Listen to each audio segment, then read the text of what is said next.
आप दोनों ने राजस्थान की धन्य धरा से, पहले तो ये बताइए कि वहां से मुंबई तक का सफर। नागौर के पास गीडवाना गांव में रहने वाले हैं मेरे परिवार वाले। मेरा जन्म जोधपुर में हुआ। मुंबई बहुत बड़ा शहर है, बहुत दिलदार शहर है, सबको जी भर के देता है, तो मेरा भी नंबर लग गया। तो भगवान के अलावा, मेरे माँ बाप के अलावा थर्ड रोल किसी का है तो मंजू लोढ़ा का है। 78 में हमारी शादी हुई और 79 और 80 2 साल इन्होंने काम देखा कि कंस्ट्रक्शन का कैसे होता है। फिर 81 में हमने अपना काम शुरू किया नाला सुपारा में। फिर विकसित भारत का जो प्रधानमंत्री मोदी जी का जो स्वप्न है, उससे आप कैसे प्रेरणा ले रहे हैं? माननीय नरेंद्र भाई मोदी ने भारत को वो कुछ सब कुछ दिया है जो कि आज़ादी के पहले लोगों ने आज़ादी की लड़ाई के समय अपना बलिदान करते हुए सपने देखे थे। क्योंकि महाराष्ट्र सरकार में तो आपके सिग्नेचर्स के अलावा ये फैसले होते हैं, पर घर में अधिकतर फैसले कौन लेता है? लीडर्स का आज प्रोग्राम रखा है, उसमें आधा सच है, आधा थोड़ा अर्ध सत्य है। पावर कपल में कपल हम दोनों है, पावर अकेला इनके पास में। रोमांटिक कौन है, आप या आप? आपको दिखने में लग जाएगा कि वही रोमांटिक ज्यादा है। तो कभी जब राजस्थान की याद आती है तो आप क्या करते हैं, या राजस्थानी खाना खाते हैं और राजस्थानी गीत गाते हैं। आपके दिल के करीब ऐसी कोई कविता जो गर्मियों की वो छुट्टियां, वो गांव जाना, वो नानी का घर, वो बड़ा सा आंगन, वो बरगद की छांव, वो निम्बोली का झाड़, वो गली गली घूमना, गुल्ली डंडा खेलना, प्यास लगने पर बर्फ की आइसक्रीम खाना, सांझ ढले भोजन, लालटेन की रोशनी, क्योंकि हमारे समय में जब हम गांव जाते थे तो वहां पर इलेक्ट्रिसिटी नहीं थी, तो हम लालटेन की रोशनी में ही रहते थे। नमस्कार दोस्तों, मैं हूँ यशोदा सोलंकी और आप सभी का स्वागत है। आज हम चैम्बर ऑफ लेजेंड की ऐतिहासिक नई श्रृंखला का श्री गणेश कर रहे हैं, लेजेंडरी पावर कपल। और आज जो पावर कपल हमारे साथ है, वो मात्र पावर कपल नहीं बल्कि पर्पस कपल है। और आज हमारे सामने दो ऐसी विभूतियां, राजस्थान की धन्य धरा से चमके दो सितारे, आज भारत के आसमान को गौरवान्वित कर रहे हैं। एक और है महाराष्ट्र सरकार के कैबिनेट मिनिस्टर, भारत के पॉप टॉप 14 अमीर व्यक्तियों में शामिल, बट जिनकी पहचान बिलियनर बाय वेल्थ नहीं, बिलियनर बाय वैल्यूज है, श्री मंगल प्रभात लोढ़ा जी। और दूसरी ओर भारतीय संस्कृति की सुगंध, साहित्य की साधना और समाज सेवा की आभा से विभूषित डॉक्टर मंजू लोढ़ा जी। ये जोड़ी मंच से लेकर मानवता तक, सत्ता से लेकर संस्कृति तक हर भूमिका में अद्वितीय है। आज का चैम्बर ऑफ लेजेंड समर्पित है ऐसी पावर कपल को। So presenting with pride Shri Mangal Prabhat Lodha ji and his better half Manju Lodha ji. स्वागत है मैम आप दोनों का बहुत बहुत। और सबसे पहले आप दोनों को बहुत बहुत धन्यवाद कहती हूँ कि आज इस ऐतिहासिक श्रृंखला के लिए आपने स्वीकृति दी और आज आप चैम्बर ऑफ लेजेंड्स में आपकी उपस्थिति हुई, इसके लिए हम बहुत बहुत आभार व्यक्त करते हैं। देश और दुनिया आपको जानती है, पर आज आप पावर कपल के रूप में अपने आप को, आज हम आप सबको आपको देख रहे हैं तो बहुत सारे सवाल सबके मन में है कि हमारे जो मंत्री जी है, जो आप दोनों ने राजस्थान की धन्य धरा से, पहले तो ये बताइए कि वहां से मुंबई तक का सफर किस रूप में देखते हैं? सर आप बताइए मुझे। मंजू का तो जन्म मुंबई में ही हुआ था। उनके पिताजी राजस्थान में जन्मे हुए थे जी। मेरा जन्म राजस्थान में नागौर के पास गीडवाना गांव में रहने वाले हैं मेरे परिवार वाले। मेरा जन्म जोधपुर में हुआ। स्कूल में पढ़ा, विद्यार्थी परिषद के अंदर आंदोलन में भाग लिया, आरएसएस का स्वयंसेवक था जी। बाद में वहाँ पर लॉ करने के बाद में अपनी प्रैक्टिस कर रहा था। पिताजी हाईकोर्ट जज बन गए। इसी उस समय ऐसा था कि पिताजी हाईकोर्ट जज बन गए तो बच्चे को वहाँ पर प्रैक्टिस नहीं करनी, इसलिए छोड़ के बम्बई आ गया। और फिर एक नई कहानी, बम्बई बहुत बड़ा शहर है, बहुत दिलदार शहर है, सबको जी भर के देता है, तो मेरा भी नंबर लग गया इस कहानी में। मगर सर आपसे जानना चाहेंगे कि आपकी मुलाकात मंजू जी से कैसे हुई, जो साहित्य के आसमान पर है आज? कभी सोचा था कि आप उस धरती से एक कॉमन मैन और कॉमन वुमन के रूप में आकर एक इतनी मजबूत स्तंभ के रूप में स्थापित हो जाएंगे, कभी ऐसा सोचा था आपने? मुलाकात में बॉम्बे आने से पहले मेरी शादी हुई थी। अच्छा। और मंजू का परिवार का बहुत बड़ा नाम था जी। उन्होंने बहुत जिनाले बिनमाले बनाया। यहाँ पर भी, बम्बई के अंदर भी राजस्थानी समाज में बहुत बड़ा नाम था। जी जी। और यहाँ आने के बाद के अंदर मंजू की सहायता से ही मेरा जीवन का जो आज बोर्ड पे खड़ा हूँ, अच्छा, उसमें भगवान के अलावा, मेरे माँ-बाप के अलावा थर्ड रोल किसी का है तो मंजू रोड़ा का है। तो सर जो राजनीति में जो आपका मंगल है और आपकी सफलता का प्रभात, उसका श्रेय आप मंजू जी को देते हैं। राजनीति ने ये पूरे जीवन का, हर जगह उसने मेरा साथ दिया, अपने बच्चों का भी साथ दिया। She is very good by nature, जी। इसलिए she always think good for everyone including me. She is a Manju माँ। मंजू जी, आप इनके योगदान को किस नज़र से देखते हैं और आपके जीवन में उनका कैसा योगदान है पूरे सफ़र में? देखिए मेरी शादी हुई थी जब मैं 18 साल की थी। बड़ी नासमझ, कुछ नहीं आता था और हम लोगों की जो मुलाकात हुई थी क्योंकि मेरे मामा जी जो थे, मेरे ससुर जी के क्लाइंट थे। तो वो बॉम्बे आए हुए थे तो मामा जी के घर ही ठहरे थे और मैं भी मामा जी के घर गई हुई थी। तो ऐसे ही बातचीत चली, मामा जी ने कहा ये मेरी भांजी है, बस शादी योग्य है, हम लड़का देख रहे हैं।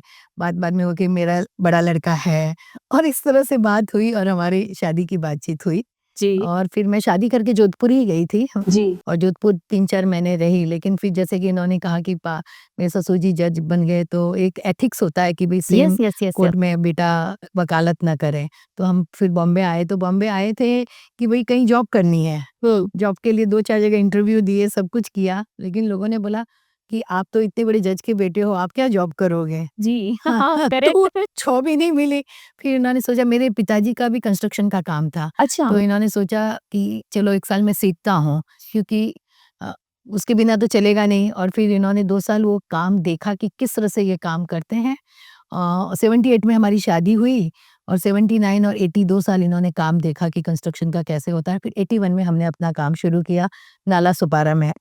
ओह! हाँ, पहले वहाँ से शुरुआत हुई, एक छोटा-सा प्लॉट लिया और वहाँ से हमारी शुरुआत हुई और धीरे-धीरे आगे बढ़ती गई और फिर ये तो राजनीति में आ गए हैं, फिर बच्चों ने इन काम को आगे बढ़ाया और आज जो कुछ है ईश्वर की दया है और मुझे भी आगे बढ़ने में इनका तो मैं जितना सहयोग मानती हूँ कम है, लेकिन इससे भी ज़्यादा सहयोग मैं मानती हूँ अपने ससुर जी और पिताजी का। जी, उन्होंने बिल्कुल, मुझे ये बहुत प्रोत्साहित किया। गुमानवा जी। जी जी, बिल्कुल। और पापा जब भी स्टेज पे बोलते थे तो मुझे हमेशा लगता था पापा कितना सुंदर बोलते हैं, इतनी कविताएँ उनको याद हैं। मैं जीवन में कभी ऐसा बोल सकती हूँ क्या? ऐसे मैं अपने आप को वहाँ रख कर देखती मतलब थी। एक खूबसूरत बात है कि आप दोनों ही उनकी लेगेसी को आगे लेके जा रहे हैं। कहीं पर उनकी लेगेसी पे स्टॉप नहीं लगा है। तो ये जो सार्वजनिक जीवन है और ये जो पारिवारिक ज़िम्मेदारियाँ हैं, इन दोनों में आप कैसे संतुलन करते हैं? कुमार, आप तो खुद बहुत व्यस्त रहते हैं, मैम भी बिज़ी रहते हैं, तो कैसे इनमें संतुलन आपका बना रहता है? नहीं, संतुलन तो मन साफ होता है तो अपने आप रास्ते निकल जाते हैं। जी, जी। से मंजू पूरा समय परिवार को देती है। जी। उसके साहित्य लेखन की रुचि है, सामाजिक कामों में रुचि है, पर जहाँ परिवार का सवाल आता है तो उस काम को छोड़ देती है पर परिवार को पहले सँभालती है। आज जो भी इसने बोला कि जो भी आज का बिज़नेस है, वो बच्चों ने बड़ा इतना किया हुआ है, तो उसका कारण ये है कि बच्चों के पीछे ये हर समय रॉक स्टार की तरह खड़ी रही। मंजू जी, आपके दोनों पुत्र अभिषेक और अभिनंदन दोनों ही अपनी-अपनी जगह पर बहुत सफल हैं। तो कहीं न कहीं आपके दिए गए मूल्यों का भी बहुत योगदान है। कैसे देखते हैं इसे आप? बहुत अच्छा लगता है बच्चों की उन्नति देखते हुए और आज बच्चों के नाम से पहचाना जाना, तो अपने आप में एक उपलब्धि है और वो सबसे बड़ी खुशी होती है। तो दोनों ही अपने-अपने क्षेत्र में बहुत अच्छा कर रहे हैं और अभिषेक थ्रू आउट पहले से पढ़ने में बहुत होशियार था और वो हमेशा उसका जनरल नॉलेज बहुत अच्छा था। हमेशा उसको गोल्ड मेडल मिलता था स्कूल में भी और फिर यहाँ से 12th करके वो अपना अमेरिका चला गया था और उस समय हम कुछ जानते भी नहीं थे कि हमारा बच्चा अमेरिका जाएगा। उसने बैठे-बैठे अपने दोस्त के साथ वो जो अमेरिका जाने की एग्ज़ाम्स होती हैं, वो सब दे दी और फिर यहाँ पर इंजीनियरिंग में इसका हुआ। वो कॉलेज गया लेकिन यहाँ से चेंबूर तक कॉलेज जाना-आना यस, उसे यस, लगा यस, कि यस। नहीं मैं तो अमेरिका जाता हूँ। मैंने कहा भई अमेरिका तो कैसे जाएगा? तू अभी तो 17 साल का है और किस तरह से अमेरिका चला जाएगा? हम तो किसी को वहाँ जानते ही नहीं हैं। तो बोला मम्मी मुझे जाना है। फिर उसने खुद ने तय किया और जॉर्जिया टेक वहाँ पर इसका एडमिशन हो गया अटलांटा में जी। और फिर वहाँ उसको हम छोड़ने गए और वहाँ वो रहा और उसने जैसे कि मास्टर्स भी किया और उसका जो 6 साल का कोर्स था, उसने पौने 4 साल में कर दिया। जी। उसके बाद उसने जॉब की वहाँ पर और मैकेंजी में और बहुत अच्छे से उसका वहाँ हुआ। फिर वो बोल मैकेंजी छोड़ के फिर बोला मैं अभी घर जाऊँगा यहाँ बॉम्बे और पापा को जॉइन करूँगा। तो उन्हें दोनों को पब्लिक लाइफ़ पसंद है आपकी तरह? जैसे ज़िम्मेदार जाते हैं लेकिन उनको इतना नहीं कि भई क्योंकि उनका काम इतना ज़्यादा है, अभी इन्होंने इतना काम बढ़ा दिया है तो बहुत ज़्यादा तो नहीं जाते हैं, लेकिन जहाँ ज़रूरत है वहाँ तो ज़रूर से जाते ही हैं वो लोग। और जब तक उनको लगता है कि मम्मी पापा सोशल कर रहे हैं तो उनको करने दें। और अभी जैसे उसने वो एक शुरुआत भी की कि अपना जो भी कमाई का 20% जो होगा शेयर्स वो सारा सोशल में खर्च करेगा। तो उसने वो भी शुरुआत की। और फिर अभिनंदन है छोटा, तो वो यहाँ पर यूके में जाकर उसने 1 साल के लिए एमबीए किया। दोनों को मैं आपको बताऊँ कि आज इतने भी बड़े हैं, लेकिन उनको अभी पान खाने की मतलब पान सुपारी भी तो उन्होंने आज तक नहीं खाई है। अच्छा, तो ये एक चीज़ मुझे बहुत अच्छी लगती है कि आज के वातावरण में माँ के संस्कार है, माँ ने बचपन से उनको ये अच्छी चीज़ें सिखाई है। इसीलिए। हाँ जी, बिल्कुल, हाँ। और सर आपसे एक सवाल था, दर्शकों का भी सवाल था कि विकसित भारत का जो प्रधानमंत्री मोदी जी का जो स्वप्न है, उससे आप कैसे प्रेरणा ले रहे हैं और कैसे इसको नहीं, माननीय नरेंद्र भाई मोदी ने भारत को वो कुछ सब कुछ दिया है जो कि आज़ादी के पहले लोगों ने आज़ादी की लड़ाई के समय अपना बलिदान करते हुए सपने देखे थे। जी, 60-65 साल के कांग्रेस के कुशासन के अंदर वो सपने चकनाचूर हो गए, भ्रष्टाचार हो गया, देश पीछे चला गया, गरीबी छा गई, देशभक्ति कहाँ की कहाँ रह गई। जी, और उसके बीच में जब एक अंधेरे को चीरता हुआ सूरज उभरा, वो उस सूरज का नाम था माननीय नरेंद्र भाई मोदी। जी, उन्होंने आने के बाद में भारत में न केवल इंडस्ट्रियलाइजेशन विकास हो, बल्कि किसानों का भी विकास हो, मजदूरों को भी फायदा मिले, महिलाओं को भी उनकी सुरक्षा मिले, सर्व चौमुखी विकास की तरफ उन्होंने ध्यान दिया। और अब जो वो कर रहे हैं वो 2-5 साल के लिए नहीं कर रहे हैं, 25 साल के बाद क्या फ़ायदा होगा? 35 साल के बाद भारत के कितने लोगों को इसका लाभ मिलेगा? इतनी लंबी सोचकर वो विकसित भारत की तैयारी कर रहे हैं। और 2047 का विकसित भारत का जो उनका सपना है और जो उनकी लगन है और ईश्वर की उनके ऊपर कृपा है, वो अवश्य सफल होगा। भारत विकासशील देश से विकसित देश में जाएगा। और आज जो दुनिया को भारत को सिखाती है, भारत जाके दुनिया को सिखाएगा। जी, बिल्कुल, बिल्कुल। और इसमें सर महाराष्ट्र गवर्नमेंट में भी जितने फैसले लिए जा रहे हैं और आप तो जनता की पसंद हर सा मतलब आप निरंतर लगातार जनता की पसंद बने हुए हैं अभी तक सर। तो मुझे आपसे ये जानना है कि ये जनता के दिल में स्थापित होने का मंत्र क्या है? महाराष्ट्र में माननीय देवेंद्र फडणवीस जी बहुत विजनरी नेता हैं, जी, वेरी एक्सेप्शनली गुड एडमिनिस्ट्रेटर और बहुत शार्प राजनीतिज्ञ हैं। ये तीनों संगम उनके अंदर बहुत कम लोगों में देखने को मिलते हैं महाराष्ट्र के अंदर। जी, देश में ऐसे नेता हमारे पास और भी हैं। तो महाराष्ट्र के अंदर देवेंद्र जी के नेतृत्व में हमको काम करने का बहुत मज़ा आता है। और मेरी तो अभी ये मलबाल के लोगों का मैं धन्यवाद देना चाहता हूँ कि उन्होंने मेरे को इतना मौका दिया। 7 टर्म्स हो गई हैं, बाहर से आया हुआ एक व्यक्ति, उसको 7-7 बार जिताना, वो भी बिजनेसमैन। ऐसा नॉर्मली बहुत कम देखने को मिलता है। पर ये लोगों का बड़प्पन है। हम तो एक ही बात समझते हैं कि लोगों की आंखों में एक्स-रे मशीन लगी रहती है। आप उसके साथ में कुछ गलत करोगे, वो बोलेगा कुछ नहीं। नॉर्मल एक्स-रे मशीन का रिजल्ट तुरंत आ जाता है, इस एक्स-रे मशीन का रिजल्ट 5 साल में 1 बार आता है। जी। तो आप करोगे तो स्टोर करके रखता है और 5 साल में 1 बार उल्टा देता है। तो बराबर ईमानदारी से रहो, तो बराबर अच्छे रिजल्ट आएँगे। बिल्कुल सर और नहीं सर आपके विषय में मुझे जितनी जितनी मैं पॉजिटिव बातें सुनती हूँ, मैं उनको 2 पंक्तियों में बाँधना चाहूँगी कि सत्य, अहिंसा और दया के मार्ग पर सिर्फ़ एक धीर ही चल सकता है और ये मार्ग है महावीर का, इस पर आप जैसा कोई महावीर ही चल सकता है। तो कहीं न कहीं सर, आपकी जो तमाम कोशिशें और प्रयत्न हैं, वो ही एक हम सबके सामने तो वो है क्योंकि आपने हमेशा सेवा की है। फोर्ब्स के अकॉर्डिंग आप दुनिया के हमारे भारत के 14वें सबसे अमीर लोगों की लिस्ट में होकर भी हर गरीब का हाथ थामे रखते हैं, ये आपका बड़प्पन है सर। दुनिया इस चीज़ को आपको नमन करती है सर। आप दुनिया में उस पावर को जिस तरीके से यूटिलाइज़ कर रहे हैं ना सर, वो पोज़ीशन है। ये पोज़ीशन को दुनिया देख रही है। तो देखिए मुझे एक सवाल था सर आपसे, हो सकता है थोड़ा-सा फ़नी हो क्योंकि महाराष्ट्र सरकार में तो आपके सिग्नेचर्स के अलावा ये फैसले होते हैं, पर घर में अधिकतर फैसले कौन लेता है? नहीं, आपने पावर कपल लीजेंड्स का आज प्रोग्राम रखा है, उसमें आधा सच है, आधा थोड़ा अर्ध सत्य है। जी। पावर कपल में कपल हम दोनों हैं, पावर अकेला है इनके पास में। अच्छा ऐसा है sir? On camera, on record. पर हम कहीं न कहीं चाहते हैं कि जितना इनके पास पावर है सर, ये मुझे लगता है कहीं आपके आगे ना चले जाए, बिल्कुल ये इससे अच्छी खुशी क्या हो सकती है घर के अंदर? बच्चे आगे जाएँ, पत्नी आगे जाए। उसके बिना तो जीवन के अंदर यदि आप इतने संकुचित छोटे हो कि मैं ही सबसे आगे रहूँ और बाकी सब मेरे पीछे रहें, तो आप पीछे भी नहीं रहते हो, बाहर ही निकल जाते हो। बस यही सोच बहुत मंजू जी आपने नरेंद्र भाई मोदी जी को भी अपनी किताब दी। उस दिन उन्होंने क्या रिएक्शन दिया आपको? उनसे उस दिन मिलना मतलब मैं कह रही मेरी ज़िंदगी का सबसे अमूल्य पल। और उन्होंने उस किताब को देखा, पढ़ा और मतलब पन्ने पलटे उसके और उनमें ध्यान से देखा उन्होंने, तो ये बहुत गौरव की बात महसूस करती हूँ मैं। और हम लोग उस दिन उनसे काफ़ी देर बातचीत करने का मुझे सुअवसर मिला और मैं तो बस उनके चेहरे को ही देख तकती रह रही थी कि इतना तेजस्वी, इतना ओजस्वी चेहरा और वो जिस तरह से इतने मतलब कह रही ना मिठास के साथ जो बात कर रहे थे ना, हम सोच भी नहीं सकते हैं कि कहाँ देश का प्रधानमंत्री जी और कहाँ हम। लेकिन बहुत अच्छा लगा, मैं आपको कह सकती हूँ उनसे मिलना। हाँ। क्या बात है। और एक्चुअली कुछ ऐसी चीज़ें हैं, दुनिया तो आपके विषय में बहुत सारी बातें जानती है, जिसकी वजह से आप प्रणम्य रहते हैं हमेशा। और हमें जानना है कि घर में अधिकतर खर्चीला कौन है? अच्छा ये बातूनी सर आप बातूनी में ऐसा कर दीजिए आप भी, तो हो नहीं जाएगा अगर वो नहीं खर्चा करती है। नहीं करते? नहीं वो नहीं, वो बहुत संभाल के लेती है। उसको लगता है उसने हमारे शुरुआत के दिनों की याद उसने छोड़ी नहीं है। जैसे जब हम 2000 रुपये में हम पूरा परिवार चलाते थे, जी। ससुराल के लिए वन रूम किचन में हम 12 साल रहे हैं। दोनों बच्चों का जन्म वहीं पर हुआ। अपने हाथ से खाना बनाती थी, पूरा घर साफ करती थी, बच्चों को छोड़ने जाती थी। बहुत बड़े घर से थी। ये भी चूंकि मैं उस समय नौकरी कर रहा था, तो इसने बहुत वैसे दिन भी देखे हैं, इसलिए इससे फालतू खर्चा नहीं होता। हाँ, मेरा हाथ खुला रहता है। हमने एक्चुअल में खुला भी नहीं रहता, हमने वर्क विभाजन कर रखा है। तुम सेविंग करती जाओ, मैं खर्च करता रही। तो सर रोमांटिक कौन है, आप या आप? मतलब आपको दिखने में लग जाएगा कि वही रोमांटिक ज़्यादा है।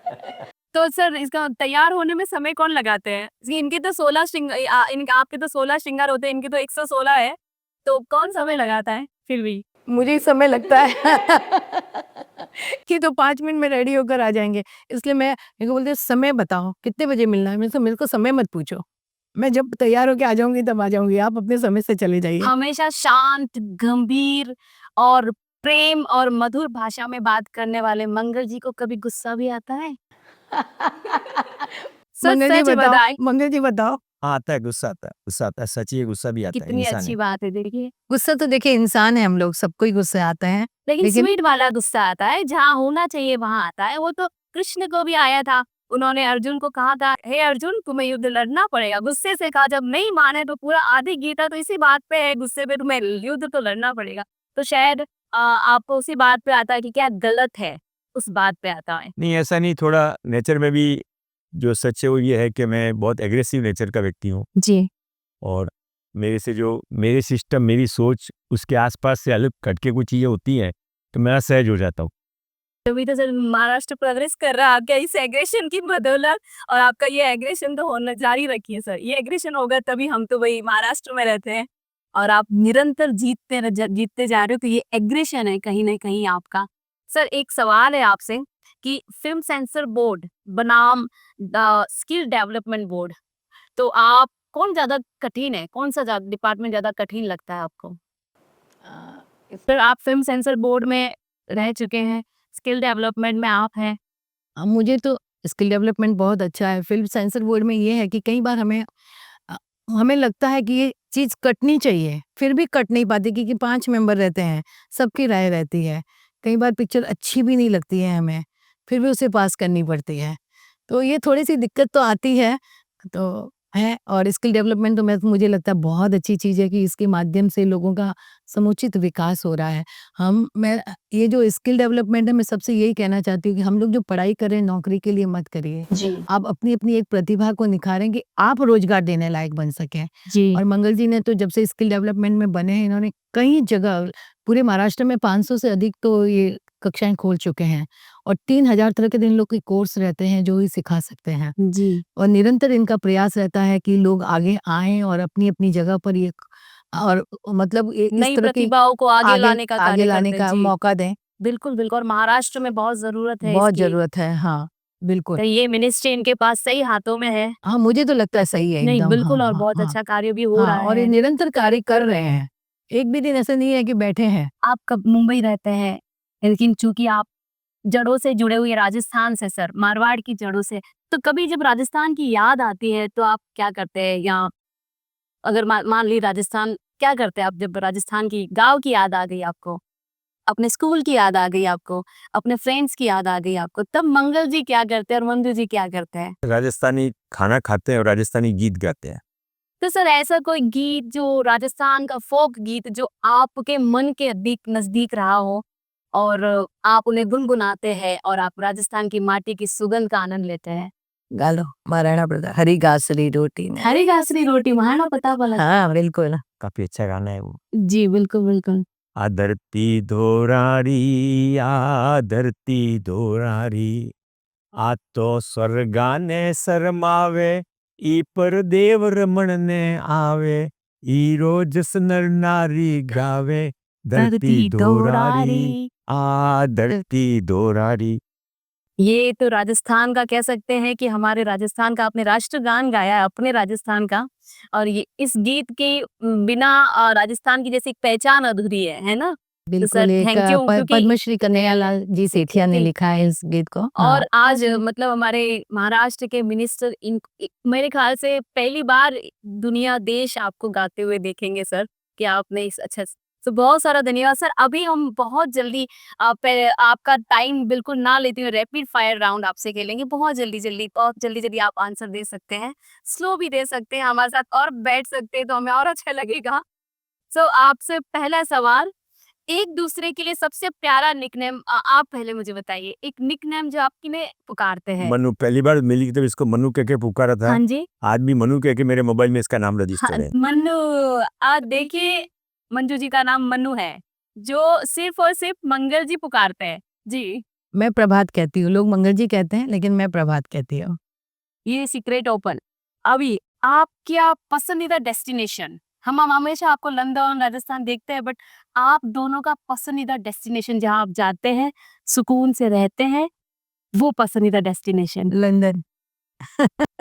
मेरा तो पसंदीदा डेस्टिनेशन है जहाँ मेरे दोनों बच्चे हों और मेरे पांचों ग्रैंड चिल्ड्रंस हो, इसे जहाँ पर इकट्ठे, वो मेरा पसंद डेस्टिनेशन। ये कितना खूबसूरत आंसर दिया सर आपने। एक शब्द में बताइए मंजू जी का व्यक्तित्व, एक शब्द में। धार्मिक, सांस्कृतिक, सामाजिक और एक बहुत प्यारी माँ भी है, पत्नी भी है और सास भी है, संपूर्ण सबकी दोस्त भी है। हमारी भी दोस्त है। मंजू जी एक शब्द में हमारे मंगल जी के व्यक्तित्व का।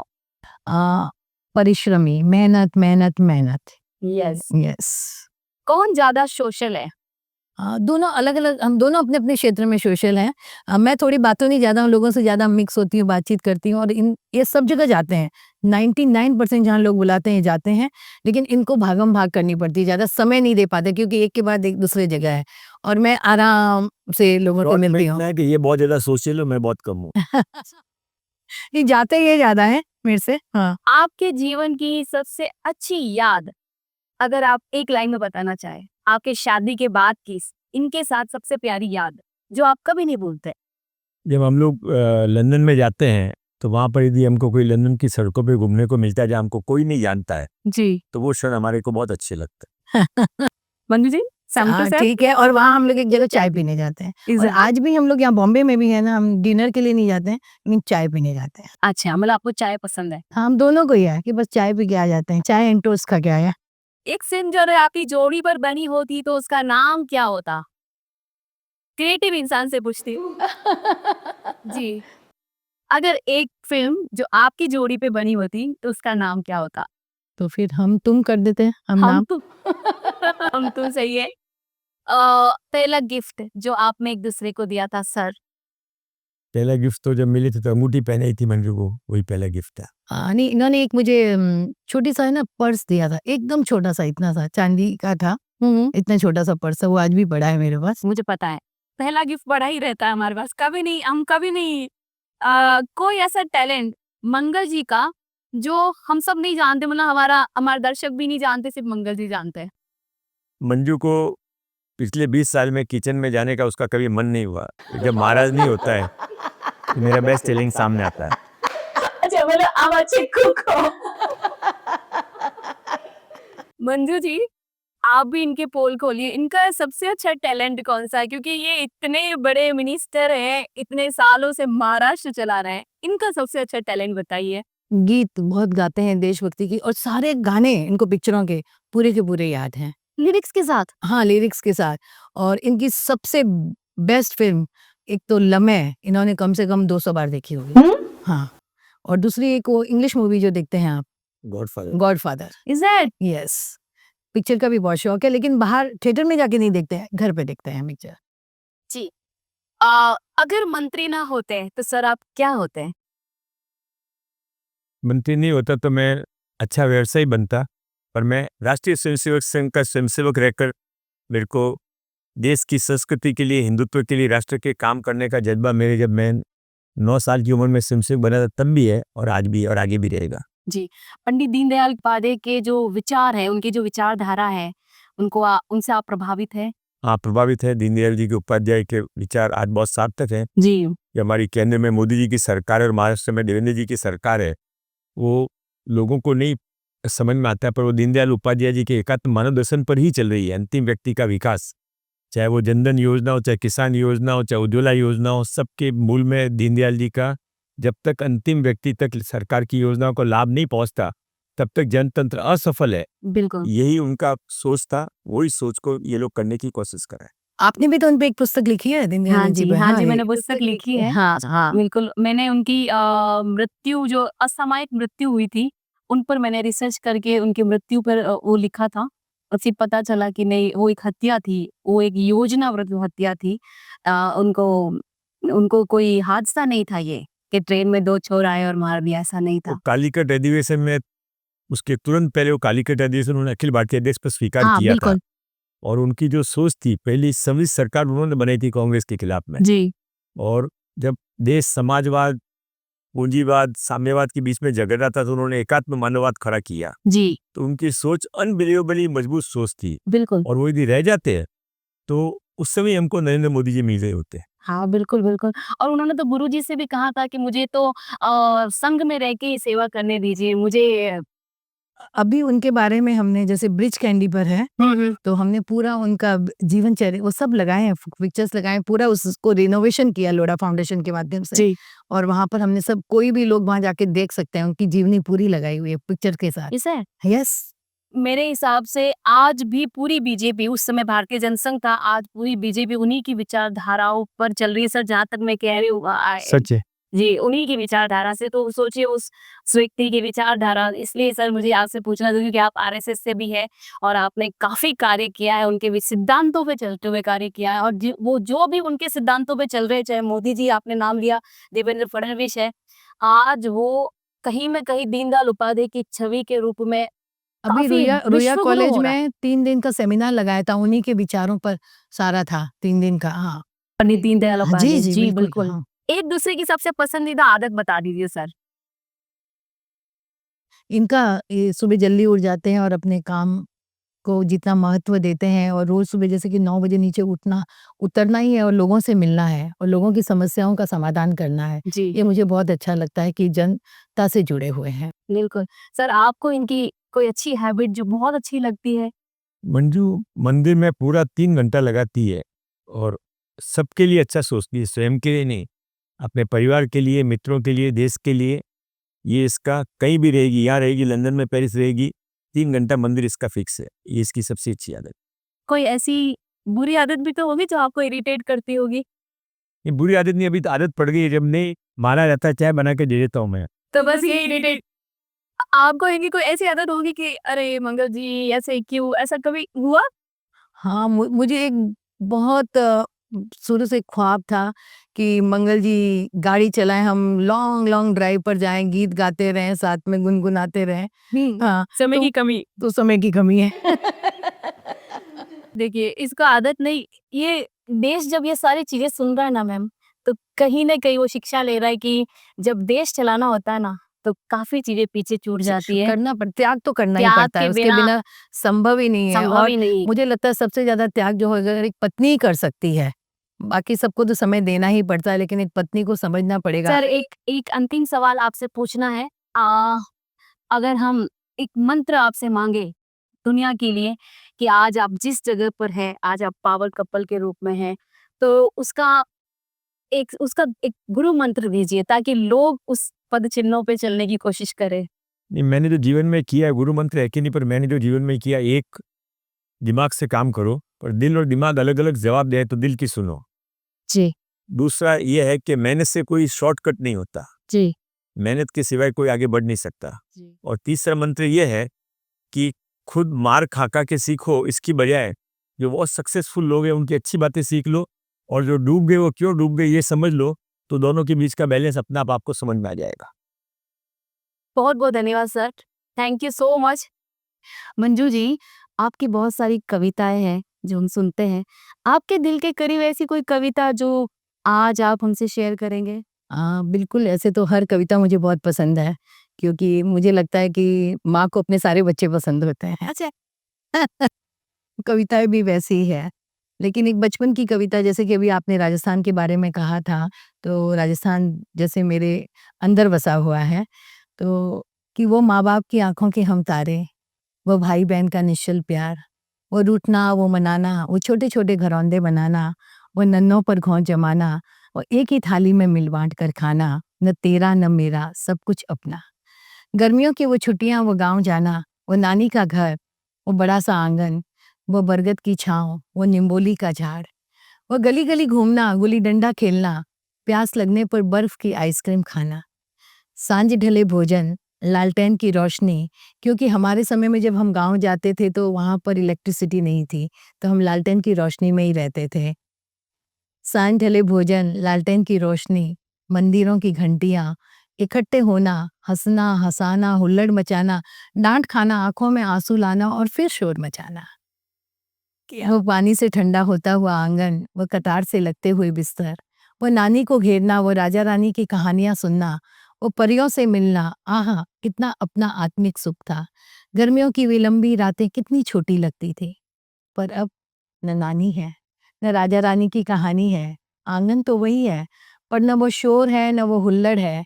अब गर्मियों में पहाड़ी स्थल, सिमटते परिवार, एयर कंडीशन कमरे, बरगद का वो बुढ़ा पेड़ अपनी सूखी हरी टहनियों को समेटे हमें हवा देने अब भी हमारा इंतजार कर रहा है, अब भी हमारा इंतजार कर रहा है। क्या बात है, क्या बात है, शानदार। पहली बार चैम्बर्स में तालियां बज रही है, देखिए आपकी बहुत सुंदर शेर, फीलिंग लाइक नॉस्टैल्जिक, टोटली पीछे बैक टू 90। मैंने गांव पे बहुत कुछ लिखा और जो जिया वो ही लिखा, उसमें कोई ऐसा नहीं कि अलग से कुछ बना के लिख रही हो, नहीं, जो जिया वही लिखना है। आप अपनी इंस्पिरेशन, मतलब सर तो है ही है, आप किसे मानते हैं अपनी इंस्पिरेशन? मैं मेरी माँ को मानती हूँ। मेरी माँ मतलब वाकई में कहती हूँ, उनका नाम सीता था, वो सीता ही थी। इतनी अच्छी थी कि लोग आज भी, उस ज़माने के लोग आज भी मेरी माँ को याद करते हैं। बहुत छोटी उम्र में छोड़कर चली गई थी। जब वो 52 साल की थी और मैं 26 साल की ही थी। लेकिन मैं सोचती हूँ कि वो उन्होंने मुझे 7 जन्मों का प्यार देकर वो गई है। हाँ, तो मैं हमेशा हर पल मुझे कुछ ऐसे लगता है, रात कभी कभी बुखार भी आ गया ना, माँ को याद करके सो जाती हूँ, उसे लगता है सिर पर हाथ फेर कर कोई चला गया और सुबह बुखार छू मनता है। वैसे सर राजनीति में हैं, हाँ, मतलब और सेवा कर रहे हैं, तो कभी आपने सोचा इनकी तरह आप भी सेवा करें, मेरा सेवा का तो है, मैं जब जैसे कि मैंने कहा ना, राजनीति में जाने का? राजनीति का मुझे ऐसा कुछ नहीं है कि मुझे राजनीति में ही जाना है। मुझे लगता है सेवा आप कहीं से भी कर सकते हो और घर में एक राजनीति में है, तो कोई ज़रूरी नहीं है कि मैं भी राजनीति में जाऊँ। हाँ, लेकिन कभी आपके पास कोई पद होता है, तो आप बहुत अच्छी तरीके से उस काम को कर सकते हो। तो जब कभी हो जाएगा तो ठीक है, नहीं तो अभी तो मैं सोशल काफ़ी काम कर रही हूँ। अपना खुद का अपना फाउंडेशन है ही, अलोड़ा फाउंडेशन, उसके माध्यम से और कई संस्थाओं से मैं जुड़ी हुई हूँ। तो बस मुझे किसी के चेहरे पर मुस्कुराहट लाना बहुत पसंद है। मुझे लगता है मेरी वजह से अगर किसी एक चेहरे पर मुस्कुराहट आ जाए ना, तो आपका जीवन सफल है। आपका जीवन इसलिए सफल नहीं होता कि आपके पास ब्रांडेड कपड़े हैं, ब्रांडेड जूते, घड़ियाँ, बड़ी-बड़ी गाड़ियाँ हैं। लेकिन आपका जीवन सफल तब बनता है जब आपका नाम लेने से कितने चेहरों पर मुस्कानें आती हैं। क्या? वो सबसे बड़ी चीज़ है। तो वो मुस्कानें लाइए आप लोगों पर और सोचिए, किसी के चेहरे पर मुस्कान लाने के लिए पैसों की बहुत आवश्यकता नहीं होती है। हम सोचते हैं मेरे पास बहुत पैसा होगा तब मैं कुछ करूँगा, सब सही समय आएगा। यही समय सही है, अभी इसी समय से आप शुरू हो जाइए। मैं तो ये सबसे समय कहती हूँ, सही समय है। कुछ भी नहीं कर सकते तो अपने कानों का दान करिए। आज लोगों के पास मन की व्यथा सुनने वाला कोई नहीं है। अगर आपके पास कोई अपनी व्यथा लेकर आता है ना, तो उसे सुनिए, अपने कानों का दान करिए, उससे भी बहुत बड़ा फ़र्क पड़ जाता है कि न सफारी में नज़र आई, न फरारी में नज़र आई, जो खुशी बचपन की सखियों के संग साइकिल की सवारी में क्या नज़र आई। बात है। जीवन ऐसा ही जीना चाहिए। आप कितने भी ऊंचे पहुंच जाओ ना, लेकिन आप हमेशा धरती से जुड़े रहो। एक हवाई अड्डे पर बड़ा सुंदर वाक्य लिखा था कि आप उड़िए, रोज उड़िए, लेकिन शाम होते होते आप नीचे लौट आइए, क्योंकि आपकी कामयाबी पर खुश होकर आपको गले लगाने वाले लोग नीचे ही मिलेंगे। इसलिए इस धरती से अगर हमने जुड़े रहे ना, तो इससे बड़ी और कोई चीज नहीं हो सकती। माँ कहा करती थी कि अहंकार राजा रावण का नहीं टिका, जिसकी तो लंका ही सोने की थी। तो हमारा वर्चस्व कहाँ है? आप मानचित्र में चित्र में देखिए, कहीं आप नहीं दिखोगे। तो किस बात का हम गर्व करते हैं? तीर्थंकर भी होते हैं, वो 3-3 चौबीसियों तक ही याद रखे जाते हैं, और जहाँ कितने लोग चक्रवर्ती बने, उनके नाम मिटाकर दूसरे चक्रवर्ती हो गए। तो हम हैं क्या? जीवन को इतना सीधा, सरल और सहज रखिए कि बस लोगों से आप जब मिलें तो लोग आपको पसंद करें, कि जहाँ आप रहते हो ना, वहाँ लोग आपसे प्यार करें, जहाँ आप जाने वाले हो वहाँ लोग आपका इंतजार करें, और जहाँ से आप चले जाओ वहाँ लोग आपको याद करें, तब आपका जीवन सफल है। क्या बात है! बिल्कुल सही कहा आपने। दिस इज़ द मूल मंत्र ऑफ लाइफ। बस यही है। मैं आपको बोलूँ, आज मेरे को कितनी मतलब ऐसी हैं जो मुझे माँ ही बोलती है, जैसे इसमें एक आप भी मुझे माँ बोलती हो। तो ये माँ कोई अपने आप आसानी से नहीं बोलता है किसी को। जब उसे लगता है कि मैं मेरी माँ की तरह हैं, तब जाकर माँ बोल। क्योंकि मैंने किसी आप जैसे किसी बड़े से सुना था कि आप हर किसी के पैर मत छूइए। तो मैंने पूछा क्यों? कि किसी की वाइब्रेशन होती है पॉजिटिव। तो जब मैं आपके पैर छूती हूँ तो मेरी तरफ एक वात्सल्य भरा हाथ आता है ना, वो मुझे बड़ा अच्छा लगता है। सही। तो मुझे उसमें वो माँ स्वरूपा दिखती है कसके। बिल्कुल। तो कहते हैं ना ये सर दर पे जो झुके उसको दर नहीं कहता। अगर हमारा सर हर किसी भी दर पे झुक जाए तो उसको सर भी नहीं सही, सही, बिल्कुल सही तो बात है। मेरा सर उन्हीं लोगों के सामने झुकता है जो सच में प्रणम्य है, जैसे उसमें से आप हैं। एंड मुझे बहुत खुशी हुई कि मतलब ये जो ऐतिहासिक श्रृंखला हमने आज चैम्बर ऑफ लेजेंड में शुरू की है, उसमें देश के ही नहीं, मतलब कौन कहेगा कि आप फोर्ब्स के अकॉर्डिंग जो 14 रिचेस्ट मतलब कह सकते हैं उस श्रृंखला में है, उसके बावजूद आप ग्राउंडेड हैं, ये आपको आसमान देता है। मैं कभी ये मानती ही नहीं हूँ। ठीक है, वो तो एक नंबर क्या है मुझे पता ही नहीं, और मुझे ये भी नहीं पता हम कहाँ हैं। मुझे तो पता ही नहीं था। हाँ। अब सोचिए, मैंने हमेशा आपको इतना ग्राउंडेड देखा है, that I love. I really, मुझे वो मंजू जी जो सेवा करती आई लव, मुझे वो मंजू जी जो लिखती, मुझे ये पता ही नहीं है कि मंजू जी के मैंने घर भी नहीं देखा इनका, मैंने कुछ नहीं देखा, मैंने इनका दिल देखा। That I love so much. That is मैं यही बोलूँ, लोगों के दिल में रहिए और क्या करना है। हाँ, मैं इसको मानती भी नहीं हूँ इतना। मैं कह रही हूँ ना, मेरे पास एक गाड़ी थी तब भी मैं वैसी ही थी।